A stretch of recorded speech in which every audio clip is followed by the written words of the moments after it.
শারদীয় দুর্গা উৎসবের আজ মহানবমী। সারাদিনই রাজধানীর পূজা মণ্ডপগুলোতে দেখা গেছে সনাতন ধর্মের মানুষের ভিড়।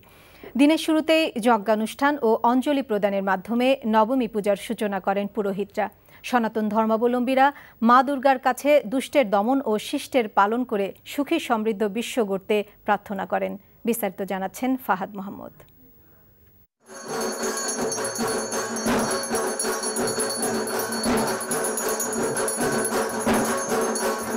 চন্দ্রের নবমী তিথিতে শুরু হয় নবমী পূজার আনুষ্ঠানিকতা। যজ্ঞানুষ্ঠান ও অঞ্জলি প্রদানের মাধ্যমে সূচনা হয় নবমী পূজার। কাল মহাদশমীর দিনে দেবী দুর্গাকে বিদায়ের আনুষ্ঠানিকতাও শুরু হয়েছে আজ থেকেই। মর্ত ছেড়ে কৈলাসে স্বামীর গৃহে ফিরে যাবেন দুর্গতিনাশিনী দেবী দুর্গা। পেছনে ফেলে যাবেন 4 দিনে ভক্তদের আনন্দ উল্লাস আর বিজয়ের অশ্রু। আর এজন্য ভক্তকুলও কিছুটা বিষণ্ণ। এই নবমী দিনে আজকে আমরা ষোড়শ বছর পূজা করি।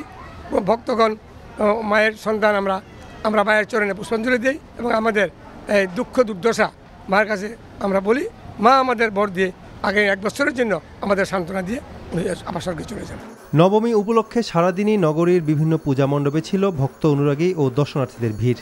পরিবার পরিজন নিয়ে প্রতিমা দর্শনের পাশাপাশি মা দুর্গার কাছে নানা প্রার্থনা করেন তারা। পূজায় আইন শৃঙ্খলা নিয়ে সন্তুষ্টি প্রকাশ করেন আয়োজকরা। ষষ্ঠী থেকেই এখানে খুব মজা হয়েছে, উদ্বোধনী দিন থেকে। অ্যান্ড আমি রেগুলার এখানে ছিলাম, রেগুলার অনেক এনজয় করছি। কালকে সবচেয়ে খারাপ লাগবে, কিন্তু এখনো পর্যন্ত আমরা আজকে সারাদিন খুব আনন্দ উল্লাস নিয়ে মেতে আছি। মা আসলো, ছেলে মেয়ে নিয়ে বাবার বাড়ি থেকে চলে যাবে, আবার সেই আগামী 1 বছরের অপেক্ষা আমাদের। Yesterday we went to a festival also and it was really full of music, full of people. It's really nice. যে কোনো রকমের শঙ্কার বিরুদ্ধে এদেশের বৃহত্তর জনগোষ্ঠী সংঘবদ্ধভাবে দাঁড়ায় এবং উৎসবের আনন্দটা সবাই সমানভাবে ভাগ করে। নবমী পূজা শেষে অঞ্জলি নিবেদন ও প্রসাদ বিতরণ সহ বিভিন্ন আচারের মধ্য দিয়ে হিন্দু সম্প্রদায় উদযাপন করে দিনটি।